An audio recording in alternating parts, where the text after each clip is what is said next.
Hello students, कैसे हैं आप सब लोग। उम्मीद करती हूँ सब अच्छे होंगे। मैं Meena Rana ICT virtual class में आपका स्वागत करती हूँ। स्टूडेंट्स, हम पढ़ रहे हैं क्लास 11 की मैथ्स और यहाँ हम अरेंजमेंट क्लास ले रहे हैं। क्लास 11th में हम आज मैथ्स पढ़ेंगे अरेंजमेंट में। तो इसमें हम सीक्वेंस और सीरीज पढ़ रहे थे। इससे पहले लेक्चर में हमने आपको एक क्वेश्चन सॉल्व किया था, आधा सॉल्व किया था। तो क्वेश्चन इस पैटर्न का था, 5 + 5 55 + 5 55। इस तरह से आपको n टर्म्स तक इसका सम निकालना था। तो इस प्रकार के क्वेश्चन आपको बहुत बार पूछे जाते हैं, इंपॉर्टेंट क्वेश्चन है। तो क्वेश्चन को करने का सेम पैटर्न होगा। इसमें हमने आपको एक क्वेश्चन दिया भी था कि आप 7 + 77 + 777 इसके n पदों का योग निकालिए। सबसे पहली बात, ये सीरीज आपकी ना तो एपी में है और ना तो जीपी में है। तो इसके लिए हम क्या करते हैं, हम सभी क्वेश्चन में पहले जो भी टर्म्स आपके पास दिए गए हैं उनसे कॉमन ले लेते हैं। जैसे 5 है, 5 की टर्म्स हैं सभी, तो 5 कॉमन लेंगे। 6 का होगा तो 6 कॉमन लेंगे। 7 का होगा 7 कॉमन लेंगे। 8 वाला क्वेश्चन हम आपको पहले करा चुके हैं। इसके बाद आपको डिवाइड करना है, मल्टीप्लाई करना है 9 से। तो इससे आपका क्वेश्चन कुछ इस तरह से बन गया। अब 99 को आप 100 - 1 लिख 10 100 - 1 10 9 को आप 10 - 1, यहाँ 1000 - 1 और n टर्म्स तक आप ऐसे करेंगे। यहाँ से देखिए, इस 10 100 1000 इसको आपने अलग यहाँ पर एक सीरीज तैयार की और -1 + 1 + 1 -9 कॉमन आ गया तो n टर्म्स तक ये आ जाएगा। ये जो आपके पास सीरीज अब आई, ये आपकी जीपी सीरीज है। और जीपी सीरीज का फॉर्मूला हमारे पास दो फॉर्मूले हैं, जब आपका >1 पर और <1 पर। तो यहाँ r इज >1 है, इसलिए a × r⁻n-1 अपॉन में r-1 आपका फॉर्मूला यहाँ पर लगेगा। ठीक है बच्चों, तो हमने ये फॉर्मूला लगाया और ये आपका आंसर आ गया। दूसरा क्वेश्चन आपको हमने आधा कराया था, जिसमें आपके पास डेसिमल में नंबर था। तो प्रोसेस सेम है, पर आप डेसिमल को जब भी लिखते हैं उसमें आप 0 लिखिएगा। तो 0.6 + 0.66 + 0.666 और ये n टर्म्स तक इसका भी आपको सम निकालना है। तो हमने 6 को कॉमन ले लिया। आपके पास पहला जो पद है वो आया 0.1। अब यहाँ आपके पास हमने इसके बाद तीसरा स्टेप क्या बोला था कि आपको 9 से मल्टीप्लाई भी करना है, डिवाइड भी करना है। तो आपने 9 से मल्टीप्लाई किया और डिवाइड किया। ठीक है, तो मल्टीप्लाई और डिवाइड करने से आपको मिल गया 0.9 0.99 + 0.999 प्लस इसी तरह से n टर्म्स तक ही आपका चला। अब आपके सामने एक समस्या खड़ी होती है कि अब किस में से, अब 100 तो आपके पास है नहीं। तो एक काम करते हैं, यदि आप 1 में से माइनस कर दें, 1 में से माइनस कर दें किसको, 0.9 को। यदि आप 1 से माइनस कर दें क्या, 0.1 को, तो देखिए 1 आपका होल नंबर है, डेसिमल नहीं है। इसके बाद आप 0 लगा देते हैं, माइनस करना है आपको 0.1। ठीक है, तो देखो कैरी आप आगे से लेंगे तो ये 10 हो जाएगा। 10 में से 1 गया आपका, 9 बच जाता है, यानी 0.9। तो 1 से डिवाइड करने से, 1 से आपने 0.1 को जब माइनस किया तो ये आपके पास मिल जाता है। इसी प्रकार से यदि 1 से आप क्या करें, 0.99 को माइनस कर दें तो आपको क्या मिलेगा, सॉरी 99 नहीं करेंगे, 1 से आप माइनस कर देंगे किसको, यहाँ आपके पास 0.1 था, तो इधर आप 1 को करेंगे तो क्या हो जाएगा, 99 0.99। ठीक है, और बेसिकली यहाँ पर आपको इसकी भी जरूरत नहीं थी, बट चलिए। तो इस तरह से आप समझ गए कि आपको 1 से क्या माइनस करना है। तो अब आप 100 की जगह क्या लिखेंगे, यहाँ 6/9 1 - 0.1 प्लस में 1 - 0.11 0.01 करेंगे ना। 1 से आपको माइनस करना है क्या, देखिए ये आपका 0 0 हो जाएगा, 0.01, तो कैरी आएगी इधर से, यहाँ 9, इधर 9, तो ये आपका हो जाएगा क्या 990 पॉइंट। तो अब आपका 0.01। इसी प्रकार से यहाँ पर भी 1 माइनस 0.001 माइनस करेंगे और ये प्रोसेस भी आपका n टर्म्स तक जाएगा, अप टू n टर्म्स। ठीक है, तो यहाँ अब पहली सीरीज आपके पास क्या बन जाएगी, पहली series 6/9 1 + 1 + 1 up to n terms तक आप इसे लिखेंगे। ये एक आपकी सीरीज बनी, माइनस में आपका साइन कॉमन आ जाएगा और यहाँ आप लिखेंगे 0.1 प्लस में 0.0001, फिर प्लस में 0.001 और ये आपका n टर्म्स तक आपका जाएगा। इस डेसिबल नंबर को अब आप क्या लिख सकते हैं, 6/9, ये आपका n टर्म्स हो जाएगा इनका सम, तो n माइनस में इसको आप क्या लिख सकते हैं, डेसिमल को 1/10 लिख सकते हैं, ब्रैकेट में आ जाएगा, प्लस में इसे आप लिख सकते हैं 1/100, प्लस में आप इसे लिख सकते हैं 1/1000 और प्लस में n टर्म्स तक आपको इसका सम निकालना है। ये जो सीरीज आपके पास है बच्चों, ये आपकी जीपी सीरीज है। कैसे, आप हर दो टर्म्स के बीच का डिफरेंस देखिए, सॉरी इसका इन दोनों के बीच का आप रेशियो देखें। तो जब आप ये 20 टर्म्स है, जैसे 1/1000 अपॉन 1/10, तो कट के ये आपका 1/10 आ जाएगा। फिर से 1000 बाई आप लिखेंगे 1/1000 अपॉन में 1/100, रेसिप्रोकल होके ऊपर चला जाएगा, कट के फिर से 1/10 आ जाएगा। आर यहाँ पर कॉमन आ रहा है आपका कितना, 1/10 आ रहा है। तो इसका मतलब ये आपका जीपी सीरीज है। और देखिए आर कितना है यहाँ पर, आप देखिए ए तो आपका 1/10 है, ठीक है, और आर भी आपका 1/10 है। और 1/10 क्या है, r is the less than 1, r आपका यहाँ पर लेस देन 1 है। जीपी सीरीज के सम निकालने का फॉर्मूला आपके पास क्या है, देखिए यहाँ 6/9 n माइनस में 1/10 प्लस में 1/100 प्लस में 1/1000 प्लस, और n टर्म्स की हम बात कर रहे हैं, n टर्म्स का हम सम निकालेंगे। तो क्योंकि इसको काट दीजिए आप, 2/3 आ जाएगा यहाँ पर n माइनस, तो जीपी का फॉर्मूला होता है a इंटू, क्योंकि r इज लेस देन 1 है तो आपका यहाँ पर आ जाएगा 1 माइनस r है 1/10 और इसकी पावर n, और नीचे आपके पास 1 माइनस 1/10।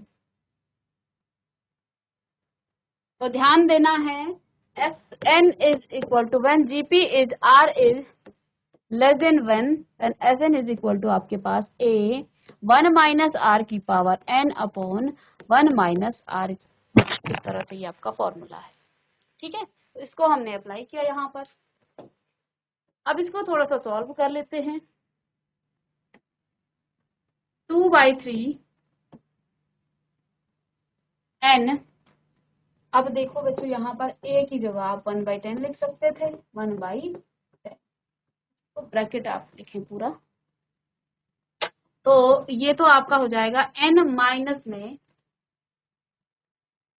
1/10, तो इसमें आप क्या कर सकते हैं, 1/10 को 1/10 1 माइनस 1 अपॉन, अब 1 की पावर आप चाहे कुछ भी रखे 1 ही आएगा, 10 की पावर n, और नीचे आपके को क्या मिल जाएगा, 10 माइनस 1 9/10, ऊपर चला जाके ये आपका रेसिप्रोकल हो जाएगा।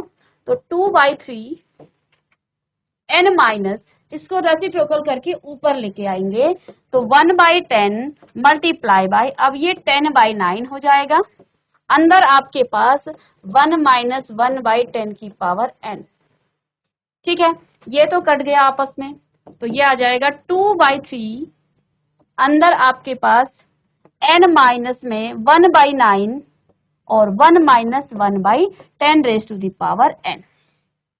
ओके, चलिए अब देखिए 2/3 बाहर, यहां से एलसीएम ले लेंगे और एलसीएम लेने के बाद 9 को हम बाहर ही कर देते हैं, यानी कि 1/9 बाहर आपका आ गया तो एलसीएम भी आएगा, तो 9n और अब माइनस में 1, इसकी मल्टीप्लाई अंदर करेंगे, ब्रैकेट खोल देंगे तो प्लस में आपका 1/10 raise to the power n।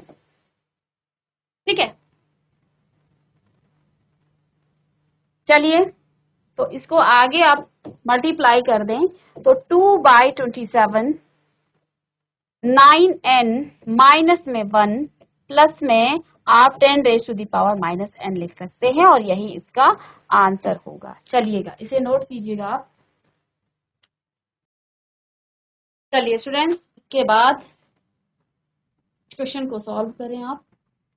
Next question है आपका, नेक्स्ट क्वेश्चन है if A B and C are in AP.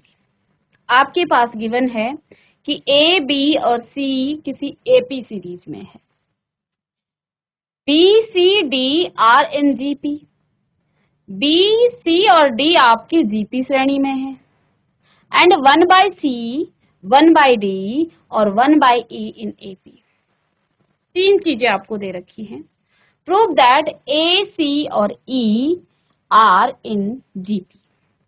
तो चलिए अकॉर्डिंग टू क्वेश्चन,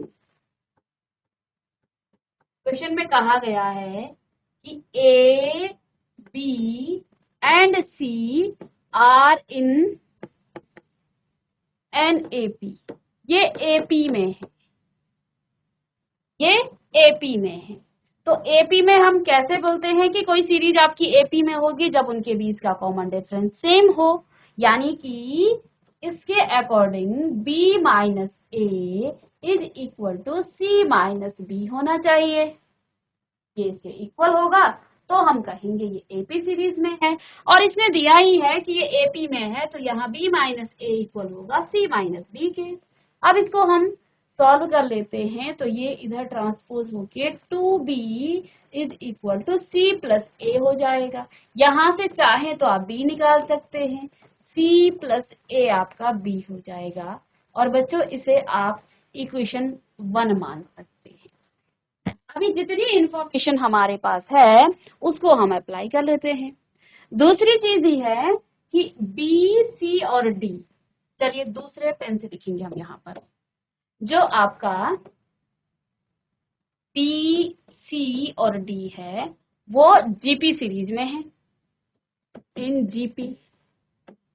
और जब कोई जीपी में होता है तो हम क्या कहते हैं कि सी बाई बी इक्वल होगा डी बाई सी के, ऐसा ही होना चाहिए, C by B equal to D by C.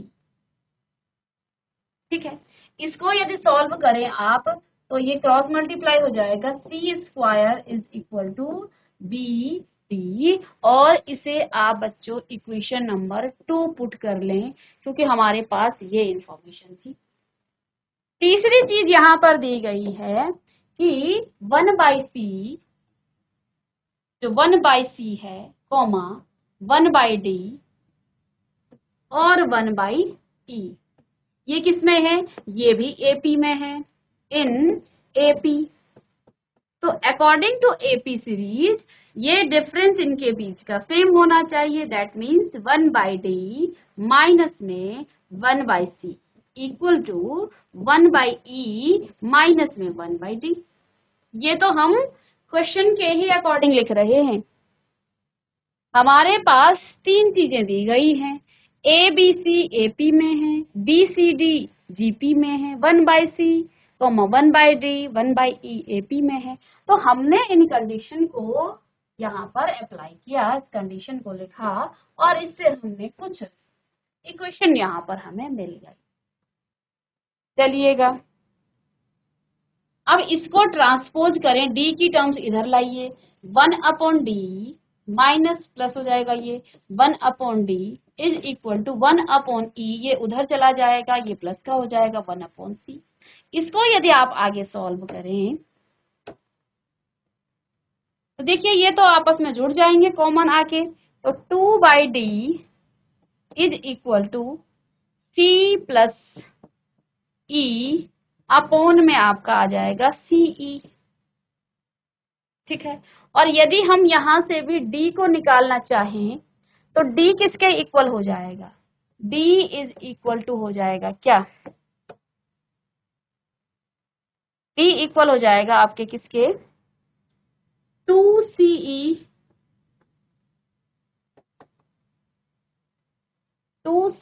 Upon में c प्लस ई के। देखो d की मल्टीप्लाई यहाँ, इसकी मल्टीप्लाई यहाँ, फिर d हमें निकालना है और इसे बच्चों आप इक्वेशन 3 मान सकते हैं। अब हमें प्रूफ करना है, to prove that,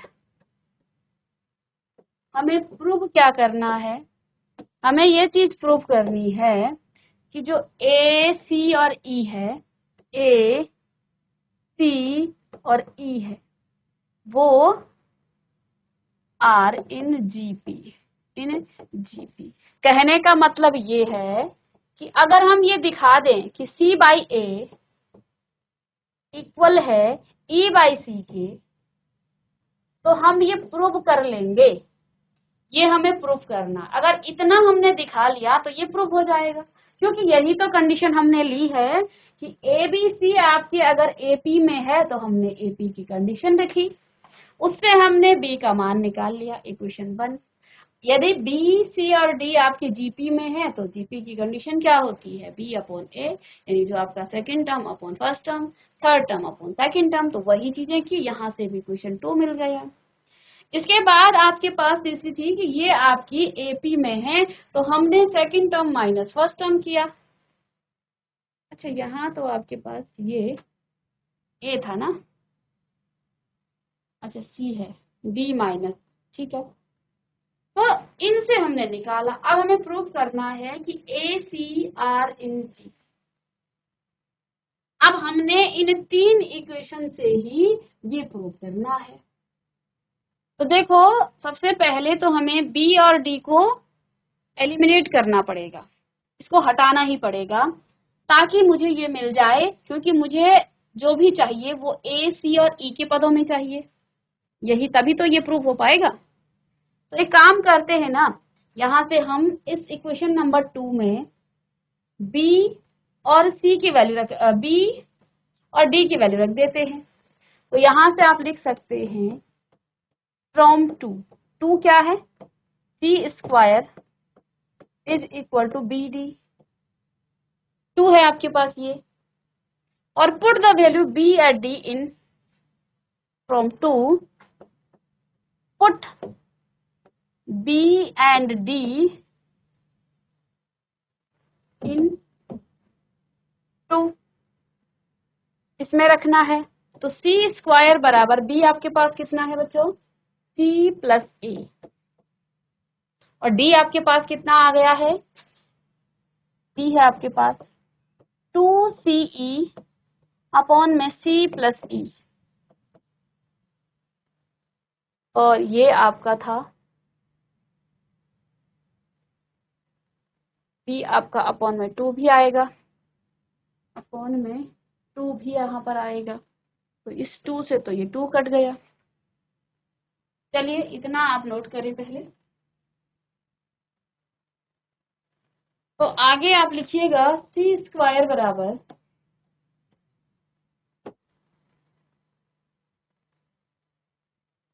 C plus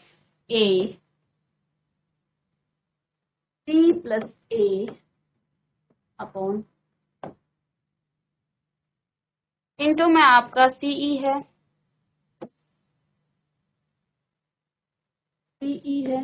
और यहाँ C प्लस E है, इतना देखिए, ठीक है, C प्लस E है और यहाँ CE है,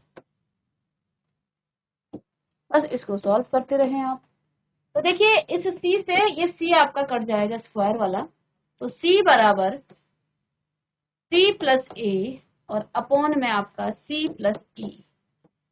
ठीक है, यहाँ e है इसके साथ, तो हम क्रॉस मल्टीप्लाई करेंगे c इंटू में c plus E is equal to c plus A into में e, दोनों की मल्टीप्लाई कर दें, c स्क्वायर प्लस में c E is equal to c E plus में ए ई। ठीक है, ये तो कट जाएंगे आपस में ट्रांसपोज होके, तो अब आपको क्या मिलेगा यहाँ से, c square is equal to a into E. इसे आप लिख सकते हैं c into C is equal to a into E. ठीक है, अब इसको आप इक्वल में कैसे लिखेंगे, c अपॉन, अगर मैं कहूँ c अपॉन ई बराबर है a अपॉन सी, तो इसको क्रॉस मल्टीप्लाई करके बच्चों आपको यही मिलने वाला है।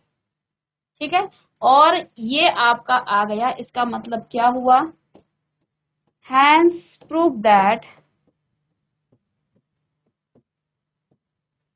कि A, C and E in a GP।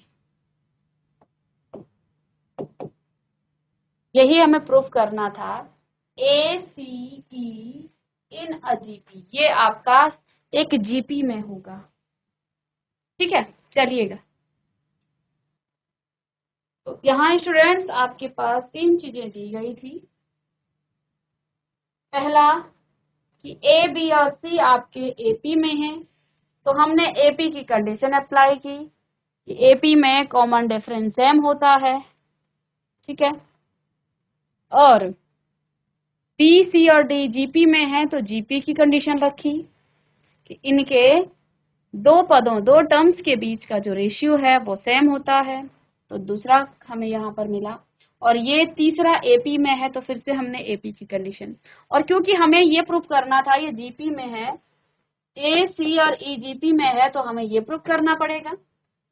अगर ये GP में है तो ये हमें प्रूफ करना पड़ेगा, तो जैसे ही हमने ये प्रूफ कर दिया तो ये प्रूफ हो गया, ये आपका GP सीरीज में है। चलिएगा, इस क्वेश्चन को आप नोट कीजिएगा जल्दी से, फिर हम नेक्स्ट क्वेश्चन है आपका इसी विविध प्रश्नावली में। क्वेश्चन है, यदि S1, S2 और S3 क्रमशः, यदि S1, S2 और S3 क्रमशः प्राकृतिक संख्याओं प्राकृतिक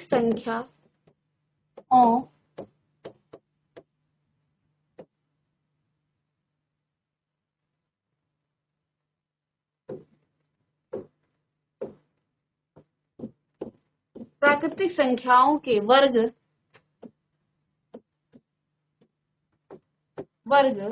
व प्राकृतिक संख्याओं के घनों का योगफल हो, घनों का योगफल है, तो सिद्ध कीजिए, तो सिद्ध कीजिए कि लिखिएगा प्रश्न कि यदि S1, S2 और S3 क्रमशः प्राकृतिक संख्याओं के वर्गों तो प्राकृतिक संख्याओं के घनों का योगफल है, तो सिद्ध कीजिए 9s2 स्क्वायर इक्वल है किसके, 9s2, यहाँ S1, S2 और S3 दिए गए हैं, तो ये जो 9s2 स्क्वायर है वो इक्वल है किसके,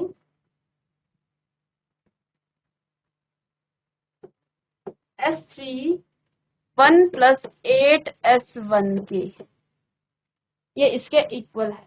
ये हमें प्रूफ करना है, सिद्ध करना है। तो आइए, हमने जो प्राकृतिक संख्याओं, उनके घनों और वर्गों का योग पढ़ा था, पहले उनको लिख लेते हैं। तो अकॉर्डिंग टू क्वेश्चन, प्रश्न के अनुसार, प्रश्नानुसार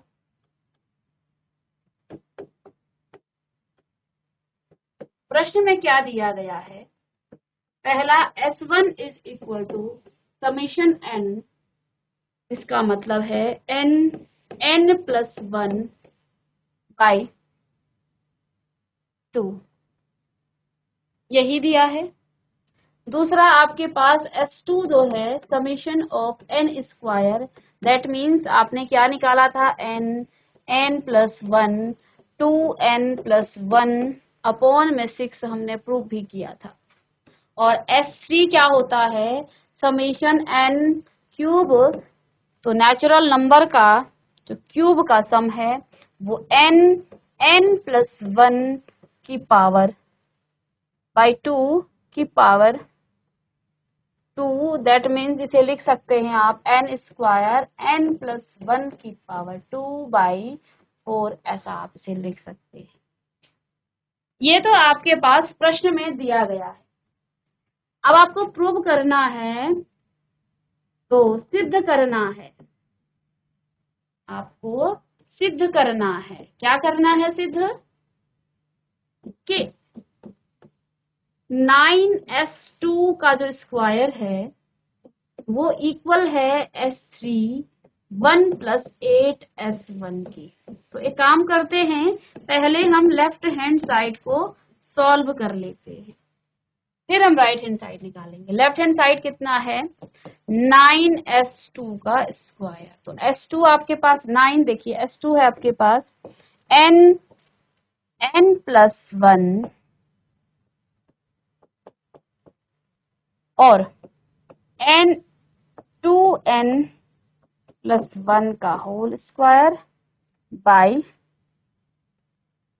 2, है ना। इसका स्क्वायर करेंगे बाई 6 आएगा यहाँ पर। तो इस पूरे का हमें बच्चों, इस पूरे का हमें करना है स्क्वायर। ये सिर्फ इसका नहीं, इसका भी स्क्वायर है। तो हमने बस जितना आपका लेफ्ट हैंड साइड में था ये लिख दिया। चलिए, तो चलिए लेफ्ट हैंड साइड को 9S2 का होल स्क्वायर कितना आ गया है? n का स्क्वायर, n+1 का स्क्वायर और 2n+1 का भी स्क्वायर। नीचे 6 था तो 6 6 36 और आगे आपके पास 9 था बच्चों। तो काट करके ये आपको क्या मिल गया है?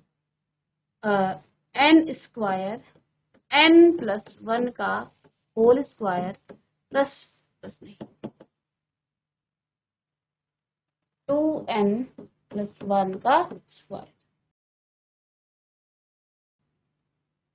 चलिए, अब राइट हैंड साइड आप सॉल्व करें। राइट हैंड साइड क्या था आपका? S3 हो गया, S3 1 - 8S1, ऐसा ही था राइट हैंड साइड। तो इसको आप लिखें,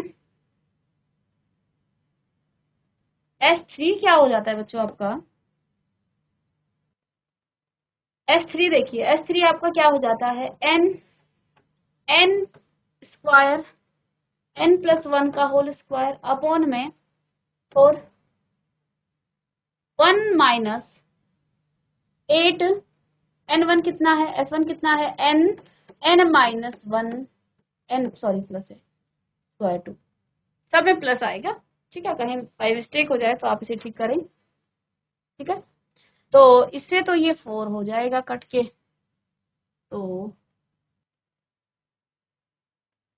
n² n+1 का होल स्क्वायर बाई 4, तो 1 - 4n² और माइनस में आपका 4n।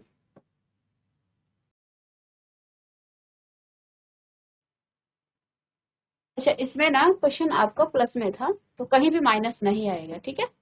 चलिए अब ये आपका लेफ्ट हैंड साइड आ गया, तो n स्क्वायर n प्लस 1 का होल स्क्वायर बाई 4। अब इसे आप क्या लिख सकते हैं, ये आपका हो जाएगा 2n प्लस 1 का होल स्क्वायर हो जाएगा। इसको खोलेंगे आप, ए स्क्वायर प्लस बी स्क्वायर 1 का प्लस 2ab, तो यहाँ पर ही आ जाएगा। यानी कि आगे आपको क्या मिल गया है, n स्क्वायर n प्लस 1 का होल स्क्वायर और 2n प्लस 1 का होल स्क्वायर और ये अपॉन 4 के। तो राइट हैंड साइड किसके, लेफ्ट हैंड साइड के इक्वल आ गया है। दोनों ही सेम है, देखिएगा आप इक्वेशन 1 और इक्वेशन 2 को आप कंपेयर करें तो n स्क्वायर n प्लस 1 का होल स्क्वायर इंटू में 2n प्लस 1 का होल स्क्वायर बाई 4, और नीचे भी इक्वेशन नंबर 2 में भी आपके पास सेम वही चीजें हैं, ठीक है। तो क्वेश्चन आपके पास क्या था कि यदि S1, S2 और S3 क्रमशः प्राकृतिक संख्याओं और प्राकृतिक संख्याओं के वर्गों व प्राकृतिक संख्याओं के घनों का योगफल है, तो सिद्ध कीजिए कि 9s2 का स्क्वायर बराबर होगा s3 इंटू 1 प्लस 8s1। तो हम जानते हैं कि प्राकृतिक संख्याओं के सम को आप कैसे निकालते हैं, उनके योग को कैसे निकालते हैं, ये आप जानते हैं, ठीक है। और उनके वर्गों के योग को कैसे निकालते हैं, उसका क्या यहाँ पर फॉर्मूला होता है, ये हम जानते हैं। और S3 भी हम जानते हैं। तो हमने सिंपल सा जो सिद्ध करना था उसी में हमने क्या कर दिया है, लेफ्ट हैंड साइड और राइट हैंड साइड में वैल्यूज को पुट किया, सॉल्व किया, लेफ्ट हैंड साइड और राइट हैंड साइड इक्वल आया, तो हेंस प्रूव दैट कि ये आपके इक्वल हैं, ठीक है। अब नेक्स्ट क्लास में हम कुछ और क्वेश्चंस करेंगे विविध प्रश्नावली से। तो मिलते हैं नेक्स्ट लेक्चर में, तब तक के लिए थैंक यू।